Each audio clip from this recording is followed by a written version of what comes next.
जय हिंद दोस्तों। फिर से एक बार आप सभी का स्वागत है आपके अपने YouTube चैनल पे। आज हम साइंस का 40 प्रश्न को देखेंगे जो कि रेलवे के लिए बहुत ही महत्वपूर्ण है और प्रीवियस ईयर के सवाल ये आ रखे हैं। इसमें ऑब्जेक्टिव टाइप क्वेश्चंस हैं दोस्तों। 40 प्रश्न आएगा, इसको डिटेल में हम लोग समझेंगे। अगर आप हमारे चैनल पे नए हैं तो चैनल को सब्सक्राइब कीजिए, लाइक कीजिए, शेयर कीजिए और कमेंट भी कीजिए आपकी जो भी राय और प्रतिक्रिया हो। ठीक है, तो शुरू करते हैं आज के अपने पहले प्रश्न की ओर। देखिए, पहला प्रश्न है दोस्तों कि मास्टर ग्लैंड जो है वो कहलाता है। मास्टर ग्लैंड कौन सा कहलाता है? पीयूष, थायराइड, अग्नाशय, इनमें से कोई नहीं। तो आप जानते होंगे कि मास्टर ग्रंथि जो है उसको कहते हैं पीयूष ग्लैंड को, पीयूष ग्रंथि को। किसको कहते हैं? पीयूष ग्रंथि को। ठीक है, ऑप्शन नंबर ए आपका क्या होगा? सही उत्तर हो जाएगा। मास्टर ग्लैंड कहते हैं पीयूष ग्रंथि को।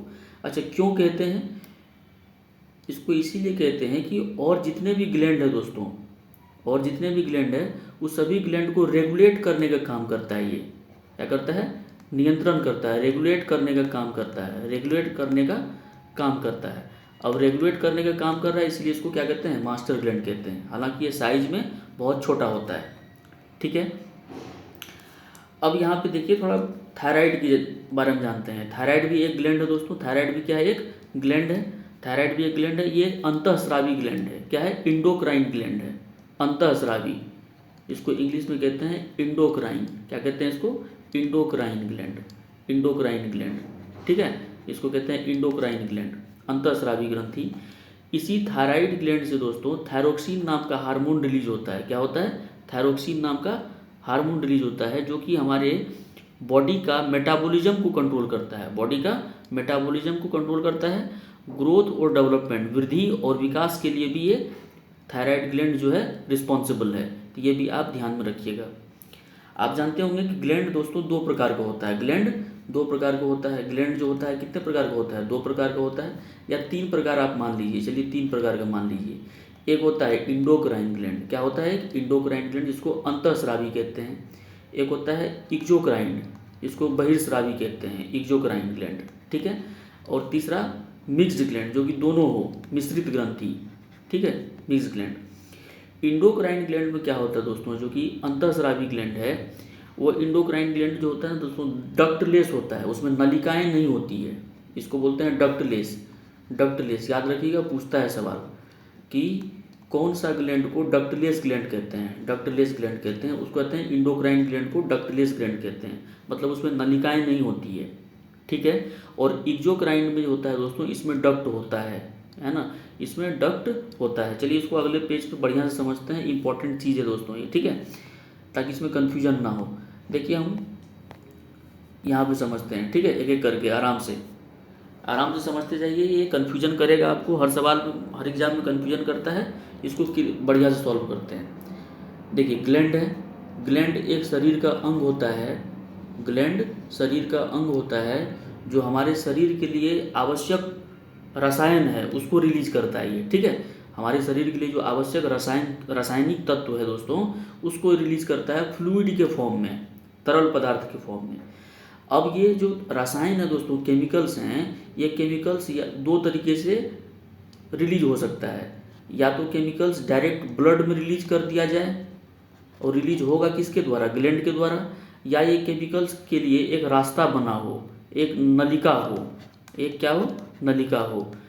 ठीक है, या ये डायरेक्ट ब्लड में रिलीज कर दे, या फिर ये इस केमिकल्स के लिए एक अलग से कोई रास्ता हो जिसको डक्ट बोलते हैं, या नलिका हो। ठीक है, तो इसी तरीके से हम लोग ग्लैंड को डिवाइड कर दिए हैं दो भाग में, या ये तीन मान लीजिए, मिश्रित को भी शामिल कर लीजिए। कौन कौन? तो एक हो गया इंडोक्राइन। क्या हो गया? इंडोक्राइन। ये हो गया एक्जोक्राइन, और एक हो गया मिक्स्ड ग्लैंड। ठीक है, इंडोक्राइन मतलब हो गया अंतःस्रावी, एक्जोक्राइन मतलब हो गया बहिर्स्रावी, और मिक्स्ड मतलब मिश्रित ग्रंथि। ठीक है, मैंने बताया कि इंडो जो होता है दोस्तों, ये डक्टलेस होता है। याद रखिएगा, बार बार सवाल पूछता है ये होता है डक्टलेस, इसमें डक्ट नहीं होता। और एक्सोम होता है, इसमें डक्ट होता है। डक्ट मतलब क्या हुआ? जैसे आप देखे होंगे अपने गांव घर में कि पहले जो पानी पटवी होता था, जैसे गेहूं पटाना है आपको, तो पहले नाला बनाया जाता था। पहले क्या किया जाता था? नाला बनाया जाता था। ठीक है, नाला बनाया जाता था। ऐसे, और ये नाला में पानी छोड़ दिया, पानी इसमें छोड़ देता था, ठीक है, पानी इसमें छोड़ देता था। अब आपको किसी का मान लीजिए खेत यहाँ पे है, किसी का खेत यहाँ पे है, तो ये अपना इधर से खोल दिया, इधर भी पट रहा है। किसी का खेत यहाँ पे है, तो यहाँ भी नाला को काट मतलब नाली को काट दिया, इधर भी पट रहा है। मतलब पानी को जाने के लिए एक प्रॉपर रास्ता जो है वो कोई नहीं है, ठीक है। मतलब हमारा सोर्स से जहाँ से पानी निकल रहा है और डेस्टिनेशन तक जहाँ तक पानी पहुँचना है, उसके लिए एक एक आप कह सकते हैं कि एक रास्ता जो है वो प्रॉपर रास्ता नहीं है। नाला बना करके पानी छोड़ दिया गया, अब इस पानी को कोई कहीं जाम कर देगा, कोई अपने खेत में लेके चला जाएगा, कोई कुछ कर लेगा, तो इस तरह का कोई सीन नहीं है, ठीक है। लेकिन अगर डक्ट की बात कर लें तो बाद में आप देखे होंगे कि गेहूँ पटाना है तो उसके लिए पाइप हो गया, मशीन यहाँ लगा हुआ है, मशीन यहाँ लगा हुआ है, यहाँ पाइप लगाए, आपको यही खेत पटाना है, यही खेत पे आप पाइप पे जाके खोल दीजिए, आराम से पट गया। तो ये डक्ट वाला हो गया, ये क्या हो गया, डक्ट वाला हो गया। अब कोई मान लीजिए बदमाश है तो कोई पाइपे को काट दिया, तो वो तो अलग बात है, पाइप को काट दीजिएगा तब तो अननेचुरल हो जाएगा, अप्राकृतिक हो जाएगा, ठीक है।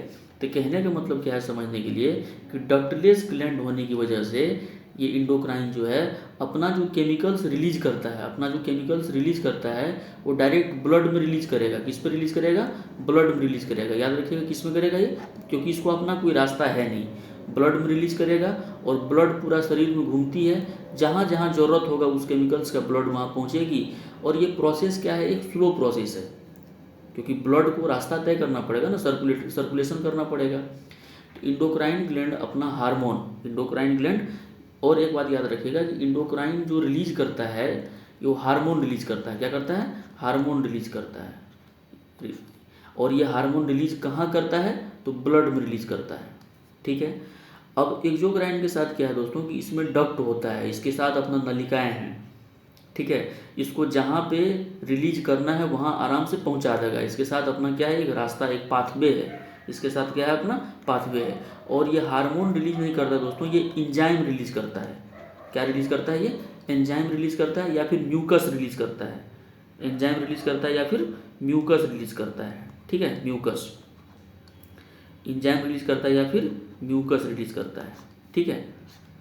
डक्ट के साथ एंजाइम रिलीज करेगा या फिर म्यूकस रिलीज करेगा। एंजाइम क्या है दोस्तों, तो प्रोटीन है। एंजाइम क्या है, एक प्रोटीन है। ये भी सवाल पूछता है कि एंजाइम किससे बना होता है, प्रोटीन से बना होता है, ठीक है। अब कुछ और बात समझते हैं। एग्जाम्पल जो सबसे ज़्यादा जरूरी है कि इंडो, इक्सो और मिक्स्ड का, ये तीनों का एग्जाम्पल जो एग्जाम में पूछा जाता है आप याद रखिएगा, ठीक है। इंडो, एक्सो और मिक्स का, इंडो, एक्सो और मिक्स का। इंडोक्राइन का आप याद रखिएगा, जो अभी हम लोग पढ़े हैं मास्टर ग्लैंड, क्या बोलते हैं मास्टर ग्लैंड को, बोलिए, मास्टर ग्लैंड को क्या बोलते हैं, मास्टर ग्रंथि को, मास्टर ग्रंथि को क्या बोलते हैं भाई, पीयूष ग्रंथि, ठीक है। तो पीयूष ग्रंथि भी जो है वो क्या है, इंडोक्राइन ग्लैंड है, इसके पास डक्ट नहीं है।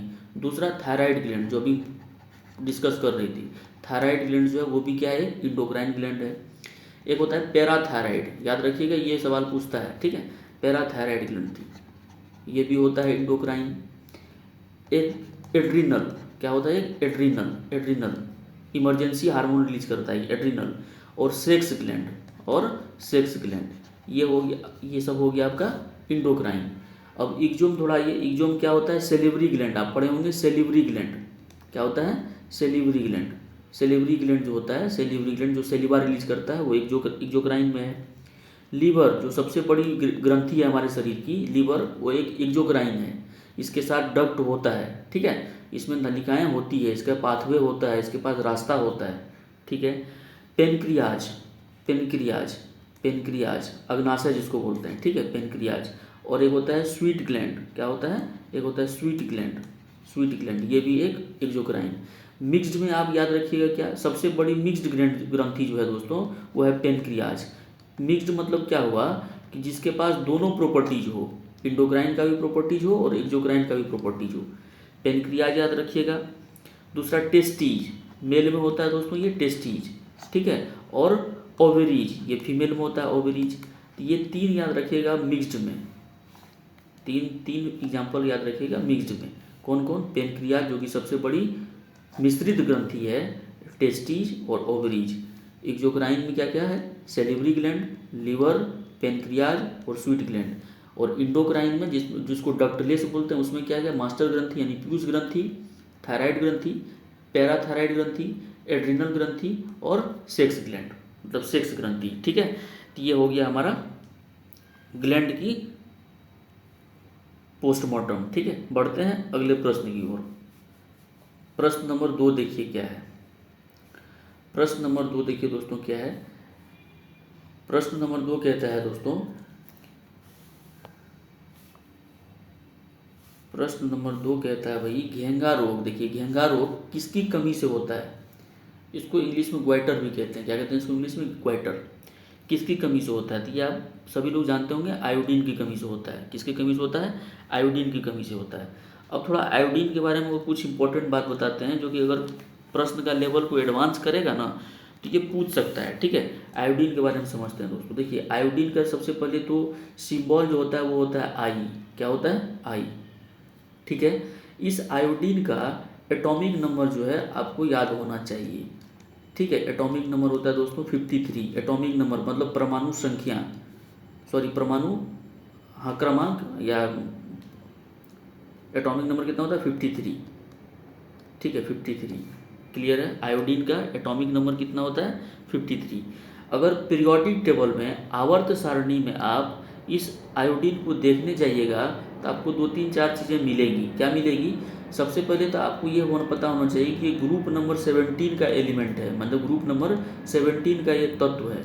और 17 के तत्व जानते हैं ना, क्लोरीन, ब्रोमीन, आयोडीन, ये सब 17 का तत्व है। और इसको हेलोजन फैमिली कहते हैं। क्या कहते हैं? हेलोजन फैमिली कहते हैं। इसका मतलब हेलोजन सदस्य, हेलोजन फैमिली का, हेलोजन परिवार का सदस्य कौन? आयोडीन। अगर आप इसकी पीरियड की बात करेंगे, पीरियड का पीरियोडिक टेबल में कौन से पीरियड में है दोस्तों? ये तो 5वें नंबर पीरियड में है। कौन से? 5वें। जानते हैं ना पीरियोडिक टेबल में कि ऐसा ऐसा बंटा हुआ है। ठीक है, तो ये जो वर्टिकल देख रहे हैं, वर्टिकल मतलब अप टू डाउन, ऊपर से नीचे तक, इसको ग्रुप कहते हैं। और दाएं से मतलब बाएं से दाएं तक, लेफ्ट टू राइट, इसको पीरियड कहते हैं। ठीक है, तो ग्रुप नंबर 17 में है, पीरियड नंबर 5 में है, एटॉमिक नंबर 53 है। और आयोडीन जो है दोस्तों, इसका सिंबल आई होता है, हेलोजन फैमिली से बिलोंग करता है। क्लोरीन, ब्रोमीन और आयोडीन एक ही फैमिली से बिलोंग करता है। ठीक है, पी ब्लॉक का एलिमेंट है। आप पीरियोडिक टेबल में एसपीडीएफ पढ़े हो ना, एसपीडीएफ पढ़े होंगे, तो ये पी ब्लॉक एलिमेंट जो है, पी ब्लॉक का एलिमेंट है आयोडीन। पी ब्लॉक का एलिमेंट है आयोडीन। ठीक है, अब आयोडीन की कहानी क्या है दोस्तों, कि आयोडीन हमारे शरीर के लिए बहुत ज़रूरी है। आयोडीन हमारे शरीर के लिए बहुत ज़रूरी है, लेकिन ये बहुत ही माइक्रो एलिमेंट है हमारे शरीर के लिए। देखिए माइक्रो मतलब बहुत छोटे अमाउंट, बहुत छोटे मात्रा में, बहुत कम मात्रा में हमको चाहिए होता है। अगर एग्जैक्ट बात करें तो 0.1 मिलीग्राम, 0.1 मिलीग्राम, 0.1 मिलीग्राम 0.1 मिलीग्राम प्रतिदिन एक मनुष्य को आयोडीन की आवश्यकता होती है। 0.1 मिलीग्राम आयोडीन की आवश्यकता होती है एक मनुष्य को, प्रतिदिन की बात कर रहा हूँ। ठीक है,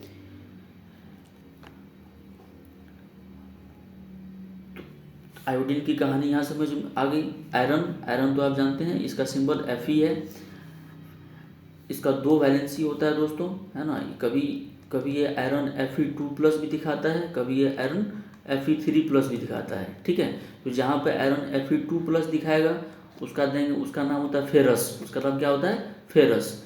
उसका नाम होता है फेरस। और जहाँ पे आयरन 3 वैलेंसी दिखाएगा उसका होगा फेरिक। क्या होगा? फेरिक। याद कैसे रखेंगे? तो US, अस, इसको पढ़ते हैं अस। अस मतलब क्या होता है? एक से ज़्यादा, मतलब 2 लोग या 2 से ज़्यादा लोग। ठीक है, यानी उसको अस बोलते हैं। तो फेरस 2 होगा तो फेरस, और 3 होगा तो फेरिक हो जाएगा। ठीक है, आयरन की कहानी खत्म है। अब विटामिन के को जरा देखिए। विटामिन के बहुत इंपॉर्टेंट है। विटामिन के जो है वो बहुत इंपॉर्टेंट है। विटामिन के कैसे इंपॉर्टेंट है जरा देखते हैं इसका। सबसे पहली बात तो विटामिन के जो है दोस्तों, ये क्या है? ये फैट में सोल्यूबल है, वसा में घुलनशील है। फैट सोल्यूबल क्या है? विटामिन है। फैट सोल्यूबल विटामिन है। फैट सोल्यूबल विटामिन है। ठीक है, विटामिन के है, क्या है? Fat soluble. तो फैट सोल्यूबल कौन कौन सा है? तो रखेंगे एडेक, ADE और के। Vitamin A, vitamin D, vitamin E और विटामिन के जो हैं ये सभी क्या हैं, फैट में सोल्यूबल हैं। और विटामिन बी और सी, विटामिन बी और सी पानी में जो है वो घुलनशील है। ठीक है, याद रखने का इसका भी ट्रिक है। सी कैसे, देखिए नींबू में आपको विटामिन सी मिलता है ना, और पानी में जब नींबू आप डालते हैं तो क्या होता है, घुलता है कि नहीं घुलता है, ऊपर वो फोटो थोड़ी खिंचाता है, नींबू पानी में घुल जाता है ना भाई। तो बी सी हो गया पानी में घुलनशील, ए डी ई के, एडेक याद रखेंगे, एडेक हो गया फैट सोल्यूबल यानी वसा में सोल्यूबल है। तो विटामिन के जो हो गया वो वसा में सोल्यूबल है, फैट में सोल्यूबल है। अगर इसका रासायनिक नाम आपको कोई पूछ ले, विटामिन के का रासायनिक नाम क्या होता है, केमिकल नेम क्या होता है, वो होता है फिलोक्विनोन। क्या होता है, फिलोक्विनोन। विटामिन के का रासायनिक नाम होता है फिलोक्विनोन। ठीक है, या नेफ्थोक्विनोन, जो भी बोले, फिलोक्विनोन आप याद रखिएगा, ज़्यादा पॉपुलर है। इसका एक दूसरा नाम अन्न नाम भी होता है, ये तो रासायनिक नाम हो गया। अन्न नाम क्या होता है दोस्तों, रक्तस्राव रोधी विटामिन, मतलब ब्लड क्लॉटिंग को रोकता है, यानी ब्लड क्लॉट में मदद करता है, ब्लड क्लॉट को मदद करता है, थक्का बनाने में मदद करता है। ठीक है, विटामिन के।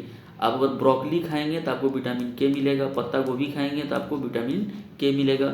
मोटे अनाज जितने भी हैं, मिलेट्स, मोटे अनाज जितने भी हैं सभी में आपको क्या मिलेंगे, विटामिन के मिलने वाले हैं। ठीक है, लेकिन फैक्ट बात क्या है दोस्तों कि विटामिन ए जो है ना ये लीवर में स्टोर होता है। देखिए ध्यान से सुनिए इस बात को, ये होता है स्टोर लीवर में। कहाँ होता है, लीवर में स्टोर होता है। ठीक है, और विटामिन के अकेले रिस्पॉन्सिबल नहीं, विटामिन के जो होता है ना सोया हुआ रहता है, मतलब ये इनएक्टिव मोड में रहता है। कहाँ पे, लीवर में। विटामिन के को अगर मान लीजिए कहीं पे कट गया, मान लीजिए हाथ है यहाँ पे कट गया, तो कट जाने के बाद यहाँ से खून निकलेगा, और खून ना निकले इसके लिए यहाँ पे एक लेयर परत जो है वो जमाना पड़ेगा। अब विटामिन के का काम क्या है कि जहाँ भी कटे फटे वहाँ से खून रोकना विटामिन के का काम है। लेकिन विटामिन के खुद रिस्पॉन्सिबल नहीं है, विटामिन के इनएक्टिव मोड में होता है। जब ये विटामिन के एक्टिव हो जाएगा, जब ये विटामिन के एक्टिव हो जाएगा दोस्तों, तो ये बना रहता है प्रोथ्रोम्बिन। क्या बना रहता है, प्रोथ्रोम्बिन, प्रोथ्रोम्बिन। और यही प्रोथ्रोम्बिन जो है डायरेक्टली रिस्पॉन्सिबल है ब्लड को रोकने के लिए। ठीक है, प्रोथ्रोम्बिन, हालांकि इसका रिएक्शन होता है उसके बाद बनाता है, लेकिन आप याद रखिएगा कि विटामिन के जब एक्टिव हो जाएगा तो प्रोथ्रोम्बिन जो है वो बनाएगा, और प्रोथ्रोम्बिन डायरेक्टली रिस्पॉन्सिबल होता है ब्लड को बहने से रोकने के लिए। और इस विटामिन के को प्रोथ्रोम्बिन बनाने का जो धक्का देता है, लात जूता मारता है, वो मारता है लीवर। लीवर कहता है कि रे चोटा के तू सुतल है, यहाँ कट फट गया, खून निकल रहा है, जल्दी से उठो, वहाँ पे जाकर खून को जमाना है। ठीक है, तो कहता है कि हमारे साथ तो क्षमता ही नहीं है वो, तो ये रिएक्शन करके प्रोथ्रोम्बिन बनाता है। क्या बनाता है, प्रोथ्रोम्बिन बनाता है। ठीक है, आगे बढ़ते हैं भाई अगले प्रश्न की ओर। प्रश्न संख्या 3, प्रश्न संख्या 3 है विटामिन ए का रासायनिक नाम क्या है। ये तो बहुत आसान है, विटामिन ए का रासायनिक नाम को बताना। इसका आंसर होगा रेटिनॉल। ऑप्शन नंबर बी आपका करेक्ट होगा। देखिए यहाँ पे थायमीन दे रखा है, थायमीन किसका नाम है, विटामिन B1 का। किसका नाम है, विटामिन B1 का। नियासिन आपको दिख रहा है, नियासिन क्या है, विटामिन B3 का, विटामिन B3 का। बायोटीन दिख रहा है आपको, तो बायोटीन क्या है, विटामिन B7 का। याद रखिएगा, ये सब पूछता है। विटामिन ए का नाम क्या है, रेटिनॉल। विटामिन B1 का नाम क्या है, थायमीन। विटामिन B3 का नाम क्या है, नियासिन। विटामिन B7 का नाम क्या है, बायोटीन। ठीक है, विटामिन ए का दोस्तों एक और नाम है, विटामिन ए का एक और नाम है क्या, अगर आपसे सवाल पूछ दे कि संक्रमण रोधी विटामिन किसको कहते हैं। ठीक है, संक्रमण रोधी विटामिन, संक्रमण रोधी मतलब संक्रमण से बचाता है कौन, तो संक्रमण रोधी विटामिन जो है विटामिन ए को बोलते हैं। संक्रमण रोधी विटामिन विटामिन ए को बोलते हैं। आँख के लिए विटामिन जो ए जो है बहुत ज़रूरी होता है, गाजर में सबसे ज़्यादा मिलता है। ठीक है, गाजर में सबसे ज़्यादा मिलता है। एक फैक्ट और याद रखिएगा कि विटामिन ए को हमेशा भूरे बोतलों में रखा जाता है। हमेशा किसमें, भूरे बोतल में या भूरे डब्बे में इसको बंद करके रखा जाता है। ठीक है, भूरे बोतल में इसको रखा जाता है। ऐसा क्यों, क्योंकि सूर्य का प्रकाश में विटामिन ए क्या होता है, डाइल्यूट हो जाता है, मतलब खराब हो जाता है। ठीक है, सूर्य का प्रकाश नहीं लगना चाहिए विटामिन ए को, इसीलिए इसको भूरे बोतल में बंद किया जाता है। तो सवाल पूछा जा सकता है, क्या एक बार पूछा भी गया है कि इनमें से किस विटामिन को भूरे डब्बों में बंद करके रखा जाता है, तो विटामिन ए आपका करेक्ट आंसर हो जाएगा। ठीक है, विटामिन ए आपका क्या हो जाएगा, करेक्ट आंसर हो जाएगा। विटामिन ए की कमी से आप जानते ही होंगे नाइट ब्लाइंडनेस होता है, रतौंधी जिसको कहते हैं, नाइट ब्लाइंडनेस होता है जिसमें रात में कम दिखता है। हालांकि ये एज होगा ना, मतलब जो बूढ़े लोग होंगे उनको ज़्यादा होगा, मतलब ये एज पे डिपेंड करता है। नाइट ब्लाइंडनेस जवान लोगों को नहीं होता है। लेकिन विटामिन ए की कमी से एक और बीमारी होती है, उसका नाम है जीरोप्थेल्मिया। मैं यहाँ लिख देता हूँ, विटामिन ए की कमी से हमने दो बीमारी समझा, एक तो नाइट ब्लाइंडनेस बूढ़ों सबको होगा, दूसरा क्या होता है, बोलते हैं जीरोप्थेल्मिया। क्या बोलते हैं, जीरोप्थेल्मिया। अब जीरोप्थेल्मिया एज बाउंडेशन नहीं है, ये किसी को भी हो सकता है, बच्चे बूढ़े जवान 80 90 100 150 साल के किसी भी बंदे को ये जीरोप्थेल्मिया हो सकता है। ठीक है, जीरोप्थेल्मिया में होता क्या है दोस्तों कि आँख का जो कोर्निया होता है ना, कोर्निया, आँख का कोर्निया, तो कोर्निया सूखने लगता है, मतलब कोर्निया सूख जाता है, आपको इचिंग आने लगेगी, नोचनी मतलब खुजली हो जाएगा, नोचने लगेगा आपको। अब ज़्यादा देर अगर लाइट बंद करके रात में मोबाइल वगैरह देखते होंगे स्क्रीन में, तो आपको आँख में एक क्या आता है, जलन होता होगा। ठीक है, और उसमें थोड़ी सी इचिंग आ जाती होगी। तो बेसिकली हो क्या रहा है, उसमें पानी, आँख में जो पानी है वो सूख रहा है, तो कोर्निया सूखने लगता है जीरोप्थेल्मिया में। अगर यही लार्ज स्केल पे होने लग जाए तो भाई साहब आपको जीरोप्थेल्मिया हो गया, विटामिन ए की कमी है और इसका इलाज कराना ही पड़ेगा। और ये किसी भी एज वाले मतलब इंसान को हो सकता है, नाइट ब्लाइंडनेस बूढ़े लोगों को होता है। ठीक है, यहाँ पे जो आपको विटामिन B3 हमने बताया नियासिन, ये बहुत ज़रूरी है। विटामिन B3 नियासिन जो बताया आपको, ये बहुत ज़रूरी है। क्या ज़रूरी है, ज़रा देखिए इसके बारे में बताते हैं। विटामिन B3 का रासायनिक नाम क्या है, नियासिन है। इस विटामिन B3 को एक और नाम दिया गया है जो कि सवाल पूछता है। क्या पूछता है, इसका एक और नाम क्या है, anti pellagra vitamin. Anti pellagra vitamin याद रखिएगा, बहुत इंपॉर्टेंट है ये। एंटी पेलेग्रा विटामिन किसको कहते हैं, विटामिन B3 को। और पेलेग्रा को ही 3D विटामिन कहा जाता है। पेलेग्रा का ही दूसरा नाम क्या है, 3D, सॉरी, पेलेग्रा का नाम है 3D विटामिन, 3D रोग। ठीक है, पेलेग्रा का दूसरा नाम क्या है, 3D रोग। पेलेग्रा का दूसरा नाम क्या है, 3D रोग। और विटामिन B3 को एंटी पेलेग्रा। अब ये 3D क्या है, इसमें मतलब 3D आएगा। पहला डी का नाम क्या है, डिमेंशिया। पहला डी का नाम क्या है, डिमेंशिया। डिमेंशिया की हिंदी होता है पागलपन। क्या होता है, पागलपन। किसी को अगर डिमेंशिया हो गया, ठीक है, यानी पेलेग्रा हो गया, तो उसको पागलपन हो सकता है। पहला हो गया डिमेंशिया। दूसरा डी से होता है दोस्तों डर्मेटाइटिस, ये स्किन डिजीज है, डर्मेटाइटिस। ठीक है, ये त्वचा रोग है। क्या है ये, त्वचा रोग है। डर्मेटाइटिस क्या हो गया, त्वचा रोग। और तीसरा डी होता है डायरिया, जिसको दस्त बोलते हैं हिंदी में, डायरिया। ठीक है, तो मतलब 3D हुआ, डिमेंशिया, डर्मेटाइटिस और डायरिया। ये 3D रोग जो है पेलेग्रा को कहा जाता है। तो इसको रोकने के लिए आपको प्रचुर मात्रा में विटामिन B3 लेना पड़ेगा। और विटामिन B3 जो दोस्तों उसका ही नाम है एंटी पेलेग्रा। ठीक है, ये जो आप देखते हैं vitamin B1, B2, B3, B6, B12, ये सभी बी कॉम्प्लेक्स के फॉर्म हैं। किसके हैं, बी कॉम्प्लेक्स के फॉर्म है। और B1 से लेकर B17 तक होता है, B1 से लेकर के B17 तक बी कॉम्प्लेक्स है। सभी जरूरी नहीं है हमारे लिए, इसीलिए हम सब नहीं पढ़ते हैं, लेकिन विटामिन बी कॉम्प्लेक्स जो है B1 से लेकर के B17 तक होता है। और जितने भी विटामिन बी कॉम्प्लेक्स हैं वो सभी के सभी ब्रेन के लिए, हार्ट के लिए, स्किन के लिए और हेयर के लिए ज़रूरी हैं। किसके लिए, ब्रेन के लिए, हार्ट के लिए, स्किन के लिए और हेयर के लिए लाभदायक हैं, यूजफुल हैं, जितने भी बी कॉम्प्लेक्स विटामिन हैं। इतना विटामिन कर लिए हैं। कमेंट बॉक्स में जल्दी से आप हमें लिख करके बताइए कि विटामिन की खोज कब और किसने किया और इसका नामकरण किसने किया है। ठीक है, आगे बढ़ते हैं सवालों पे। अगला सवाल है क्वेश्चन नंबर 4। सवाल कहता है कि शरीर को ऊर्जा प्रदान करता है, कौन करता है भैया।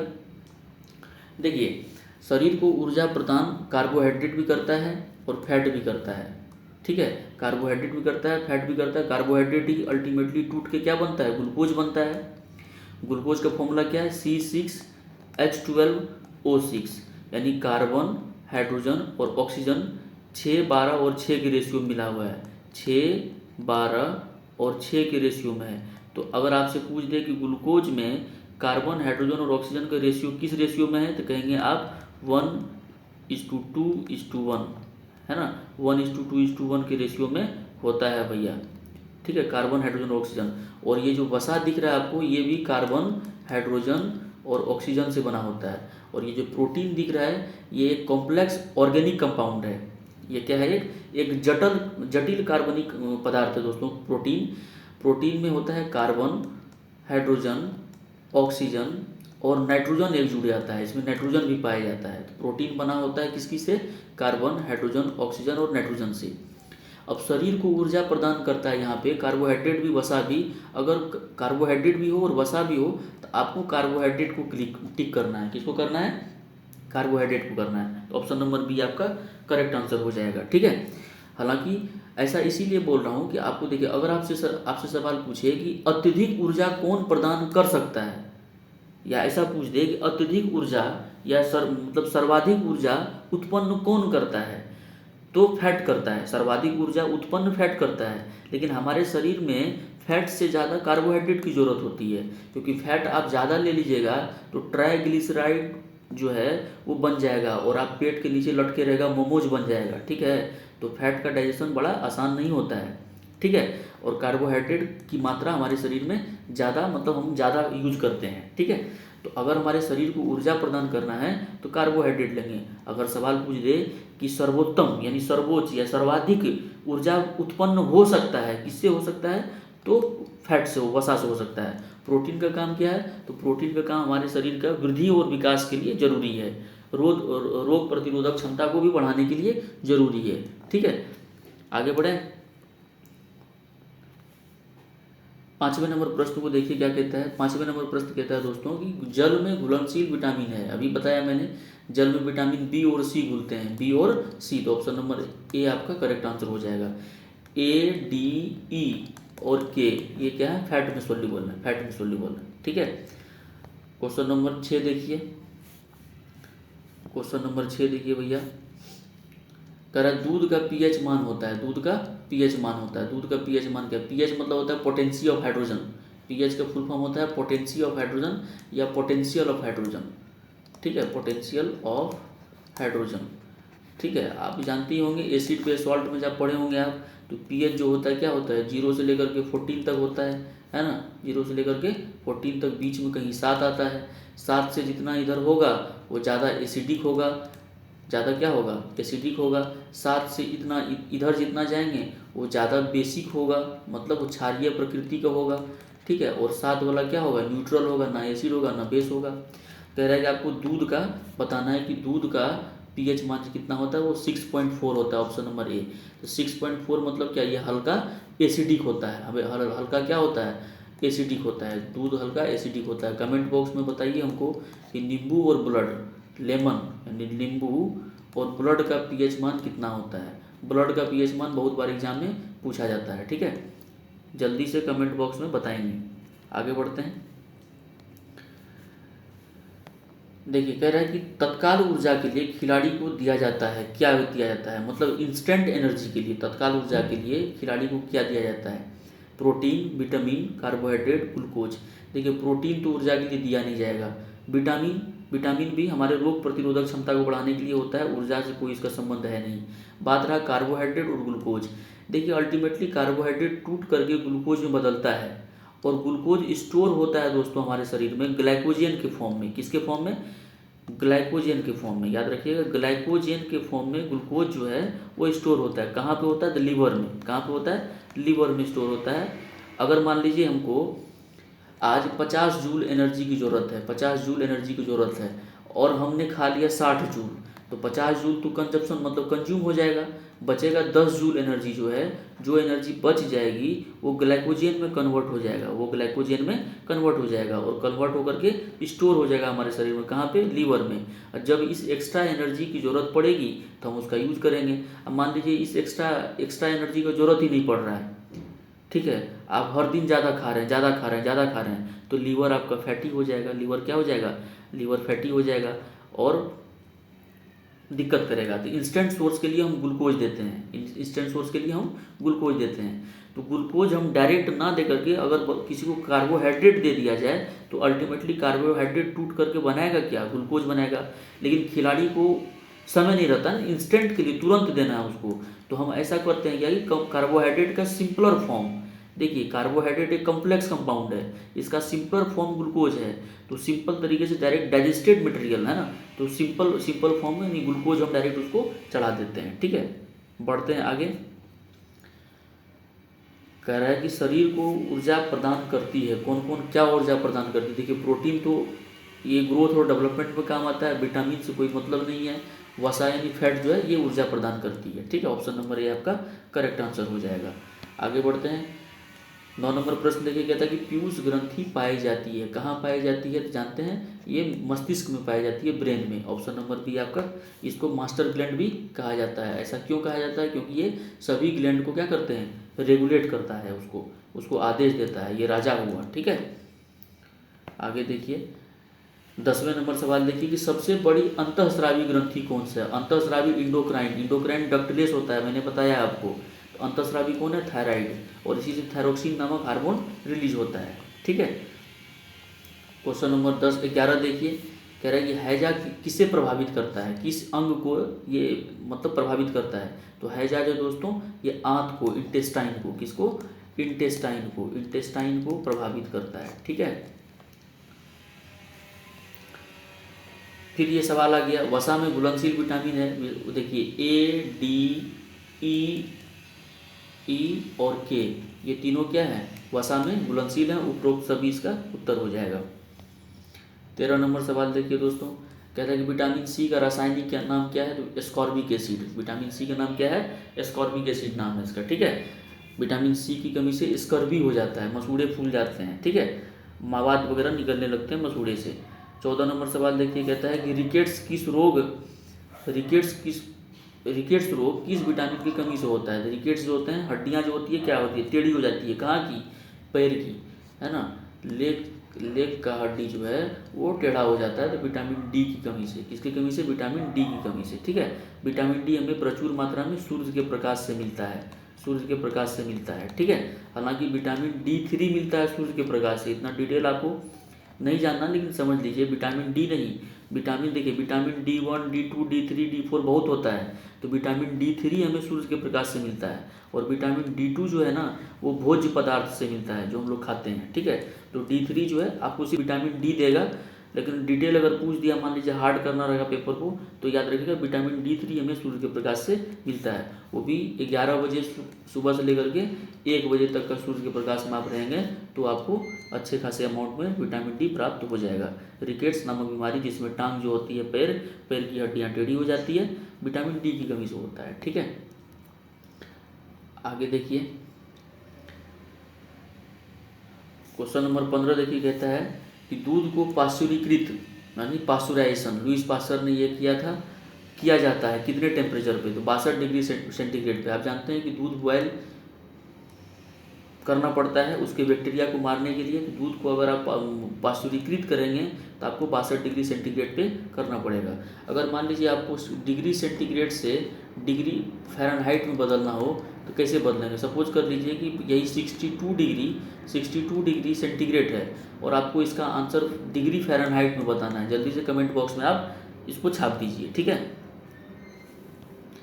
देखिए यहाँ पे है कि सभी एंजाइम्स किसके बने होते हैं? सभी एंजाइम दोस्तों प्रोटीन के बने होते हैं। ऑप्शन नंबर ए आपका एकदम सही हो जाएगा। प्रोटीन एक कॉम्प्लेक्स, जानते हैं 20 से ज़्यादा, कम से कम 20 एमिनो एसिड जो है, कम से कम 20 एमिनो एसिड मिलेगा, कंबाइन होगा तब प्रोटीन बनता है।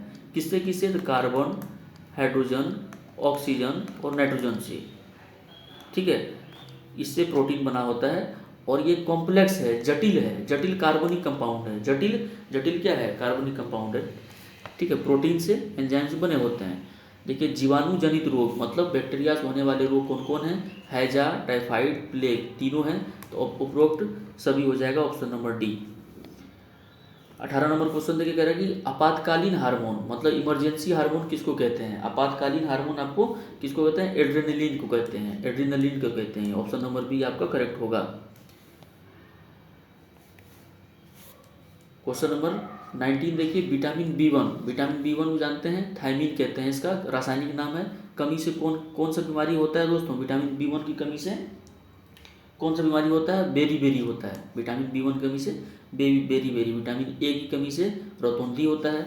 सी की कमी से क्या होता है, स्कर्वी होता है। अभी मैंने बताया पेलेग्रा, पेलेग्रा किसका होता है, विटामिन बी 3 की कमी से पेलेग्रा होता है। पेलेग्रा का ही दूसरा नाम क्या है, 3D रोग। 3D रोग मतलब डेमेंशिया, डर्मेटाइटिस और डायरिया। डिमेंशिया, डर्मेटाइटिस और डायरिया। डिमेंशिया मतलब पागलपन, डर्मेटाइटिस मतलब स्किन डिजीज और डायरिया मतलब दस्त। आगे बढ़ते हैं 20वें नंबर, दूध में वसा मापने का यंत्र क्या है दोस्तों, तो लैक्टोमीटर। दूध आया जहाँ पे लैक्टो दिख रही है, लैक्टोमीटर आप आराम से हाइट मापने का अल्टीमीटर बोलते हैं, ठीक है। आगे बढ़ते हैं 21 नंबर प्रश्न में कहता है दोस्तों कि रतौंधी किस विटामिन की कमी से होता है। अभी मैंने बताया विटामिन ए की कमी से रतौंधी होता है। ये एज पे मतलब बूढ़े लोगों को ज़्यादा देखने को ये मिलता है, ठीक है। हाँ एक और चीज़ बता देता हूँ आपको कि रतौंधी में क्या होता है दोस्तों, रतौंधी में क्या होता है कि इसमें रेटिना अफेक्टेड होता है। अगर आपसे पूछ दे कभी कि रतौंधी के कारण कौन सा अंग प्रभावित होता है तो रेटिना होता है। और डिटेल अगर आपको मैं बताऊं तो रेटिना में भी रॉड सेल, याद रखिएगा, रेटिना में भी रॉड सेल अफेक्टेड होता है, ठीक है। रेटिना में क्या होता है, रॉड सेल। आप जानते हैं रेटिना 2 सेल से बने होते हैं, एक रॉड सेल एक कोन सेल, है ना, एक कोन सेल और एक रॉड सेल। तो रॉड सेल जो होता है वो अफेक्टेड होता है, ठीक है। रोडोप्सिन नामक पिगमेंट होता है वो उसकी कमी हो जाती है। रेटिना पे रोडोप्सिन नामक पिगमेंट होता है उसकी कमी हो जाती है रॉड सेल पे विटामिन ए की कमी से, और वो रतौंधी यानी नाइट ब्लाइंडनेस हो जाता है, जिसमें रात में बिल्कुल नहीं बोल सकते हैं, कुछ कुछ दिखता है। करक मछली के लीवर ऑयल में किसकी प्रचुरता होती है, विटामिन ए की होती है, विटामिन ए की। ऑप्शन नंबर ए आपका करेक्ट हो जाएगा। आंवला वगैरह खाइएगा तो विटामिन सी मिलेगा। 23 नंबर प्रश्न देखिए, दूध की शुद्धता किससे मापी जाती है, तो आप जानते हैं लेक्टोमीटर, समुद्र की गहराई के फेदोमीटर से कहते हैं। ऑप्शन नंबर ए आपका करेक्ट आंसर हो जाएगा। पुरुषों की नसबंदी कहलाती है, बाप रे, देखो पुरुषों की नसबंदी, है ना, पुरुषों की नसबंदी पहले होता था अब नहीं होता है ना, अब भी होता है, करवा सकते हैं, लेकिन अब लोग उतना लोग कराते नहीं हैं, ठीक है। तो पुरुषों की नसबंदी जो है ना ये वासेक्टोमी कहते हैं, इसको क्या कहते हैं, option number A vasectomy. Vasectomy होता क्या है दोस्तों आपको बताते हैं। देखिए ये हो गया आपका टेस्टीज, ये हो गया टेस्टीज, 1 पेयर होता है 2 गो। तो टेस्टीज में बनता है क्या, स्पर्म, क्या बनता है, स्पर्म। टेस्टीज में बनता है स्पर्म, और स्पर्म जो है जब बन जाता है दोस्तों तो इसको कैरी करता है एक ट्यूब, उस ट्यूब का नाम है वास डिफरेंस। क्या नाम है उसका, वास डिफरेंस। तो वास डिफरेंस में क्या होता है, मान लीजिए वास डिफरेंस मैं यहाँ बनाता हूँ, तो नसबंदी में क्या होता है कि जो वास डिफरेंस है ना दोस्तों, इसको यहाँ से काट दिया जाता है ना, इसको यहाँ से क्या होता है, काट दिया जाता है, ठीक है। वास डिफरेंस को काट दिया जाता है कि स्पर्म तो बने लेकिन पेनिस के थ्रू इजैकुलेट ना हो पाए, है ना, वेजाइना में इजैकुलेट ना हो पाए, ठीक है। जब स्पर्म में नहीं जाएगा तो बच्चा कहाँ से होगा। तो नसबंदी इस प्रोसेस को बेसिकली इस प्रोसेस को हम लोग वेसेक्टोमी कहते हैं, ठीक है। इसको क्या कहते हैं, वेसेक्टोमी कहते हैं, कोई दिक्कत नहीं। और एक बात की, नसबंदी के बाद क्या स्पर्म बनता है, हाँ भैया स्पर्म बनता है, टेस्टीज स्पर्म फिर भी बनाता है, लेकिन वो हमारे बॉडी के द्वारा सोख हो जाता है, मतलब उसको क्या होता है, बॉडी कंज्यूम कर लेता है, ठीक है। वो इजैकुलेट नहीं, बाहर नहीं निकल पाता है, क्लियर है, सीमेन में जाकर के नहीं मिल पाता। आगे देखिए ऑप्शन नंबर बी में आपको दिख रहा होगा, इसको बोलते हैं ट्यूबेक्टोमी। तो ट्यूबेक्टोमी जो होता है ना दोस्तों, ये जो नसबंदी पुरुष में होता है ना, वही ट्यूबेक्टोमी महिला में होता है। अगर आप महिला में अगर कराएं तो महिला में क्या होता है कि फेलोपियन ट्यूब एक होता है, फेलोपियन ट्यूब। तो यहाँ फेलोपियन ट्यूब को काट देगा, फेलोपियन ट्यूब को क्या करेगा, इसको काट देगा, फेलोपियन ट्यूब को काट देगा। जब फेलोपियन ट्यूब को काट देगा ऑपरेशन करा करके, काट देगा तो एग जो बनेगा, अंडाणु जो बनेगा, एग जो बनेगा, वो क्या होगा, वो मतलब कंबाइन नहीं कर पाएगा किससे, स्पर्म से, तो वो बेसिकली फर्टिलाइज नहीं करेगा। तो इस प्रोसेस को ट्यूबेक्टोमी कहते हैं। आगे बढ़ते हैं भैया।